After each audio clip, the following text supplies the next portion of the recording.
Today from the global lane, showdown over Ukraine.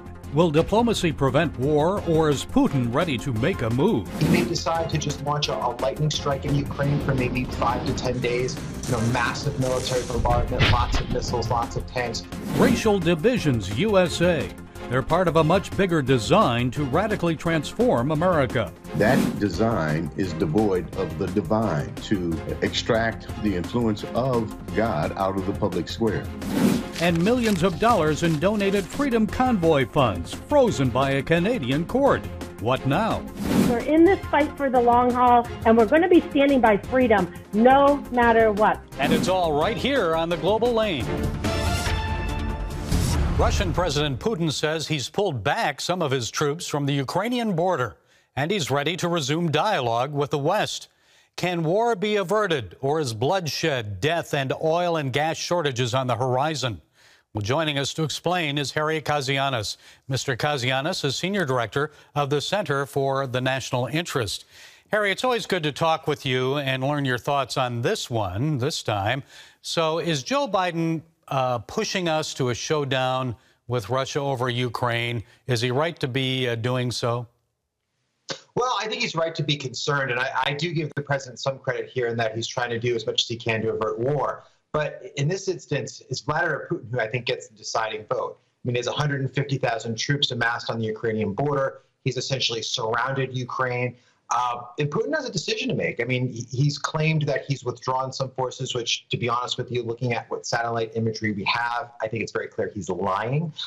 Actually, the Soviet Union used to play that game before in Afghanistan. They would announce these troop withdrawals, and everybody knew they were fake. So this is an old Russian game that's sort of been thrown around. But Putin really has to make a decision. The ground will start to thaw in about a week to 2 weeks, and Russian armor will not be able to go steaming rolling across Ukraine. So if Putin's going to move, it will be within the next few days. That much is certain. And although considered to be a U.S. ally, Ukraine is not a NATO member. You work for an organization called Center for National Interest. So the United States is taking a lead role in this dispute. Is that in the American national interest? Why or why not?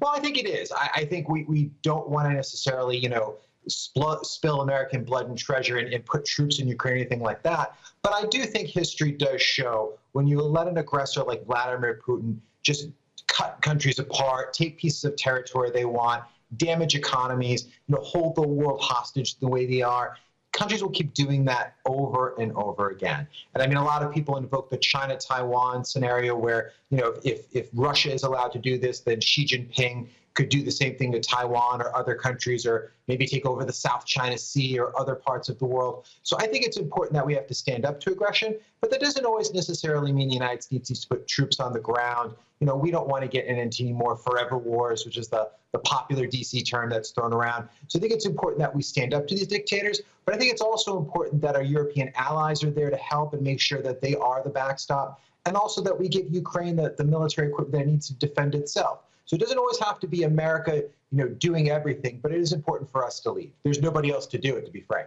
How big of a crisis is this, in your opinion, Harry? The Ukrainian president has downplayed the threat. Zelensky knows the Russians have been moving troops all along the border ever since they invaded and annexed Crimea in 2014. And instead of Ukrainians asking them to hunker down into the safety of their homes, he sent them out in the streets for a national holiday, a day of unity. Now, that doesn't sound like someone who fears an invasion to me. What do you think? Well, he has to downplay. I mean, the Ukrainians are hopeful in the next 5 to 10 years that they could join NATO, that they could integrate in the European Union. I mean, that is essentially their dream. They want to be part of the West. And I can't blame them. They would never want to rejoin Russia. That would be a basket case. But I think for the Ukrainians, they don't want to lose any investments that are coming into the country. They don't want to look like a basket case. I know you've studied Putin. He's a pretty smart man. If he wants to win assurances that Ukraine will not be allowed to join NATO, also stop NATO military exercises near his border, prevent Western missiles from being put in place nearby, you wouldn't invade Ukraine and actually create the situation you're trying to prevent, would you? No, I think Russia's being very foolish here. I mean, the Russians have always had this fear that NATO is their adversary, NATO is their enemy. And it's actually a lot of the things that Russia has done over the last 10 or 15 years that are pushing all these different countries to join NATO, whether it's the Baltics, Poland, whether it's the Baltic states literally tripling their defense expenditures over the last 5 to 7 years, Poland buying the F-35, talk of Finland now joining NATO and buying the F-35. All of these things don't come in isolation. They're because the Russians, for what they did in Georgia back in 2008, what they did to Ukraine back in 2014, taking Crimea, and now ratcheting up tensions all over again. So if Russia wants to disincentivize countries from joining NATO, maybe it should stop to think about what it's actually doing. Okay, so quickly, Harry, what's likely to happen here? Well, I think what's going to happen is I think there is going to be some sort of diplomatic off-ramp. I think both sides are going to maybe agree to disagree. Maybe Ukraine says, look, we're not going to join NATO right now, but we're not going to, hold back in the future. My hope is that could be, a way that both sides could essentially come back from the brink. But if Putin doesn't like that, if Putin doesn't take a sort of temporary guarantee, he may decide to just launch a lightning strike in Ukraine for maybe 5 to 10 days, massive military bombardment, lots of missiles, lots of tanks, go maybe 20, 30 miles into the country, do as much damage as they can. So, Ukraine for a decade or more is basically untouchable by NATO and the EU. But we'll have to see. I think those are the two most likely scenarios. Okay, some good insights there, Harry. Center for the National Interest Senior Director, Harry Kazianis, thank you for providing those insights. Thanks for having me. This is Black History Month in the United States, a time to remember the past and recognize the contributions of Black Americans. But it's also a time for looking forward. What can be done to improve race relations in the United States and provide more opportunities for blacks so they may truly obtain the American dream? Well, joining us are Pastor Stephen Broden. He's Executive Director of the Content of Character series, and Mark Little, the chair of the Center for Urban Renewal and Education. First, let's begin with you, Pastor Broden. You write that, quote, the liberal left is using the black community as a hammer against the system. How are Black Americans being used to radically change the country? Well, that's a very good question. In my opinion and in my observation, the secular humanists and the liberal left have been using the black community to put their candidates in office. And once they're there, they begin to write policies and laws that contradict our Constitution and challenges our liberties in America. Their ability to do that has been because we as a community, the black community, has been voting almost 90+% for the progressive candidates. Those candidates have an agenda, and the agenda is not to improve the circumstances and situations in our community, but rather to advance an agenda that is antithetical to the concepts and principles related in the founding of our nation and the principles that undergird who we are as a nation. Well, I want to talk a little more about that in a moment, but Mark Little, during Black History Month 1 year ago, you led a time of prayer for President Trump in the Oval Office, and a lot has changed since then. You believe significant gains were made for Black Americans during Trump's presidency. So have those gains slowed, reversed? And I guess what I'm getting at here is, was it only because of Donald Trump, or is Congress and America truly committed to progress? Well, that's a good question. I think I'll take the questions in the latter. I think the current makeup of the Congress is intent on rolling back those things that really benefited the black community. And what a great time to be talking about it. The president rolled out the Platinum Plan in Atlanta, Georgia, that I was a participant in. In fact, I got the pastors to stand with him down in Georgia as he rolled out a $500 billion plan that included a lot of things, more businesses, more jobs, and the like. And that was an extension of what he had already accomplished. We know that he made our country independent in terms of gas, which is a big deal. We know that we had the best economy in 50 years. We had a decrease in unemployment across all ethnicities. Now, of course, every Republican president turns back the Hyde Amendment and the Mexico City policy to prevent taxpayer funds from being used for abortion. But This president went beyond that. He went on the world stage. He talked about religious liberty, and he talked about life in the womb, and he created a standard. But guess what? 44% of the abortions committed in the United States are by black women. And so for me, he helped roll back a lot of things that not only were hurtful to the black community, but he put things in place that were helpful. And we're now seeing the dismantling of that. The Obama Civil Rights Administration, Commission, found that illegal aliens disproportionately impacted black workers. And now we're seeing what is an open border policy, not just by this president, but by this party, that works against black workers and black families. So we have a real problem with what's happening in this country and with our leadership today. He also pushed for and signed historic criminal justice reform legislation into law. Mark, is that making a difference? Or are we still committed to the First Step Act? I tell you, well, that's certainly still in place, and you just don't blink because it might not be. But I tell you, on that very issue alone, we are looking at the impact of what Joe Biden put in place. He stood on the Senate floor with Senator Strom Thurmond in 1991, and he talked about the impact of crack cocaine and how he was going to make sure that this scourge of black cocaine use was going to be punished. And in fact, in 1994, with the crime bill, he did just that.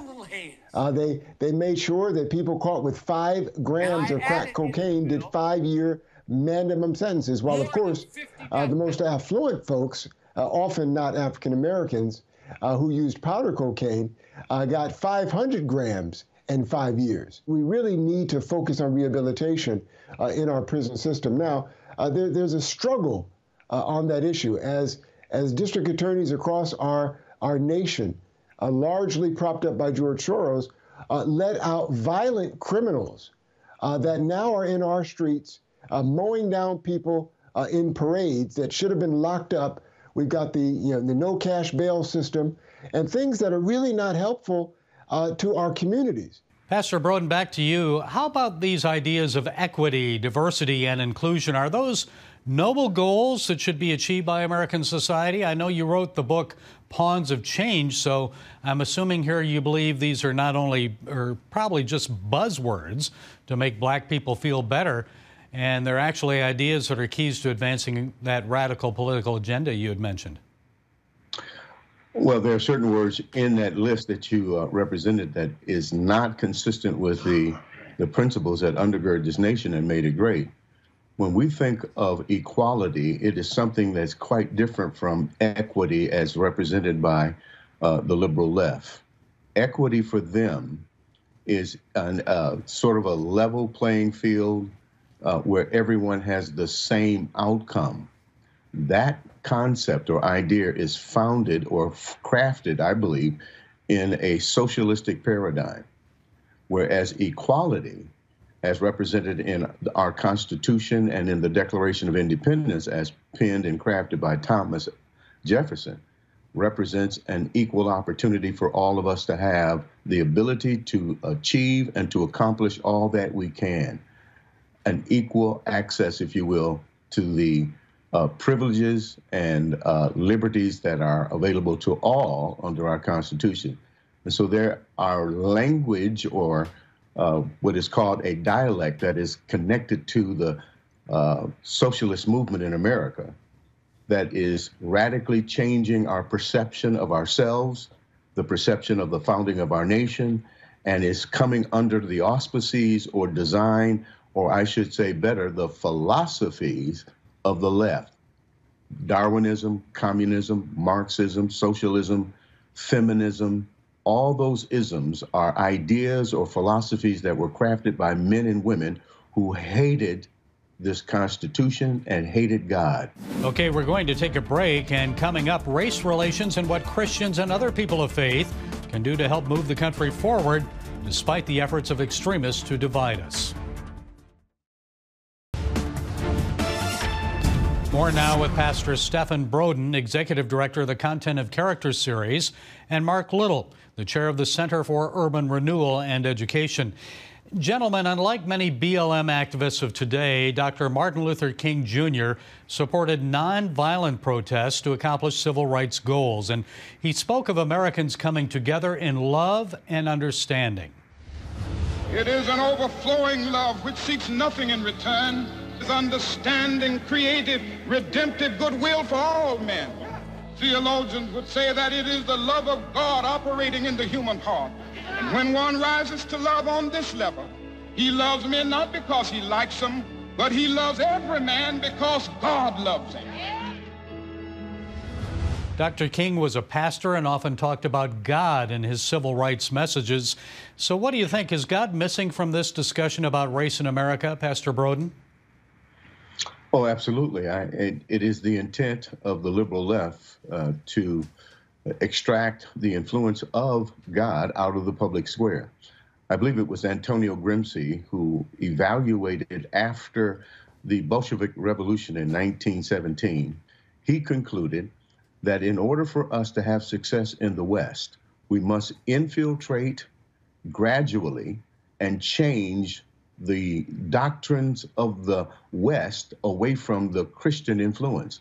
He targeted Christianity as one of the institutions that must be replaced in order for them to influence the other 7 institutions that influence us today.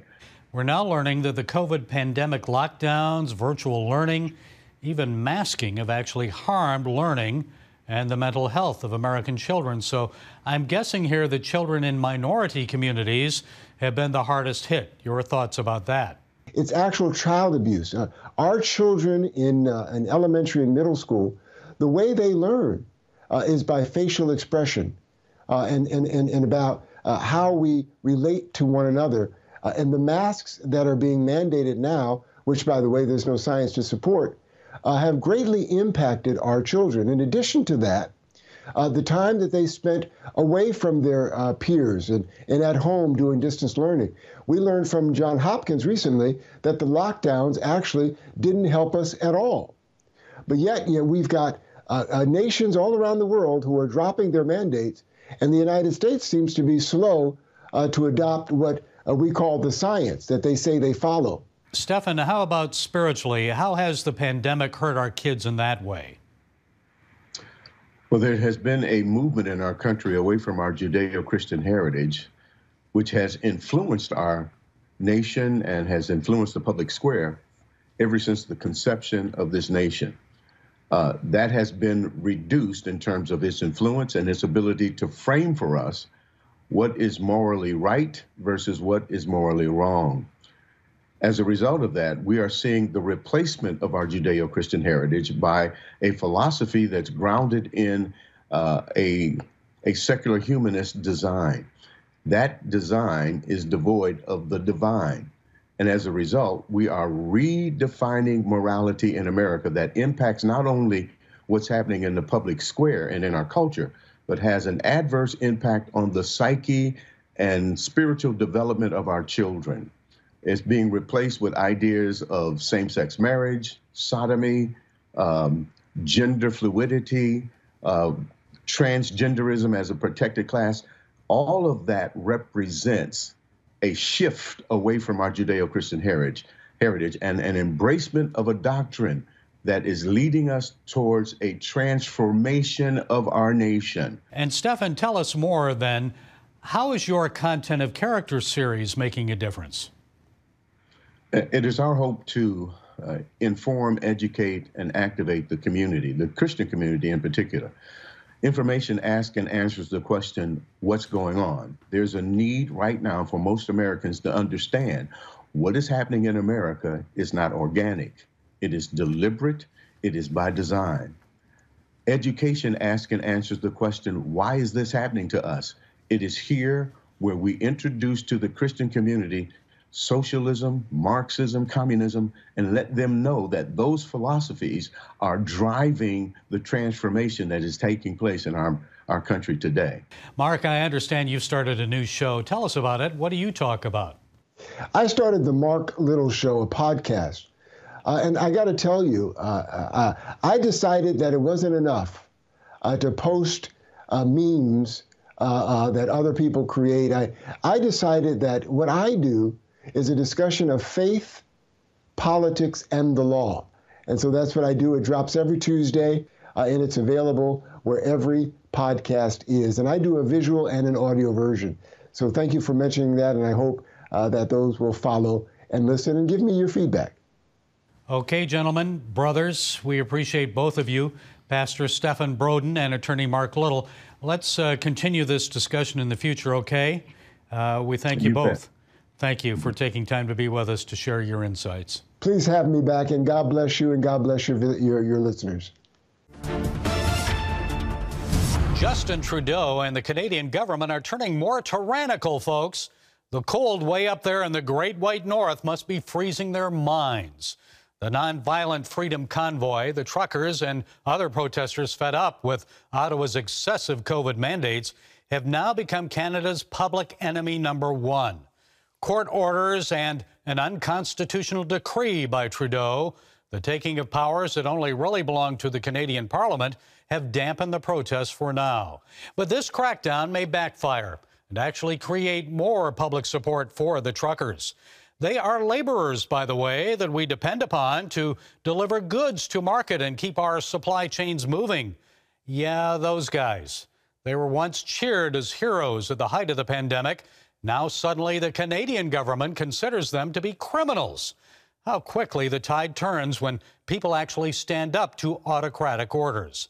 One of the most egregious actions came this week when a Canadian court froze $9.5 million in Freedom Convoy assets raised through Give, Send, Go. That's a Christian-owned crowdfunding platform used by the truckers. Now, I'm not a lawyer, but it seems to me a Canadian court has no legal right to block the assets of an American company operating in the USA. Give, Send, Go seems like David going up against Goliath here. Company co-founder Heather Wilson told FaithWire her organization will fight the Canadian government in court.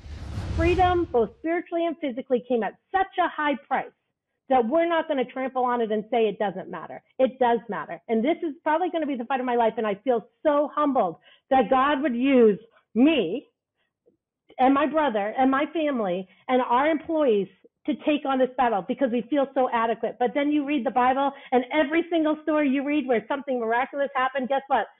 That person felt inadequate, said, I can't do this. And God said, yeah, I don't want you to do it. I'm going to do it. You can watch that full interview on our FaithWire page on Facebook. And bravo, Heather Wilson. I agree with you. Keep advocating for liberty. Our rights and freedoms do come from God, not government. Yes, He gave them to us in the Garden of Eden, long before the Justin Trudeau government. Well, that's it today from the Global Lane. Be sure to follow us on the CBN News and NRB channels, social media, and our broadcast affiliates. And until next time, be blessed.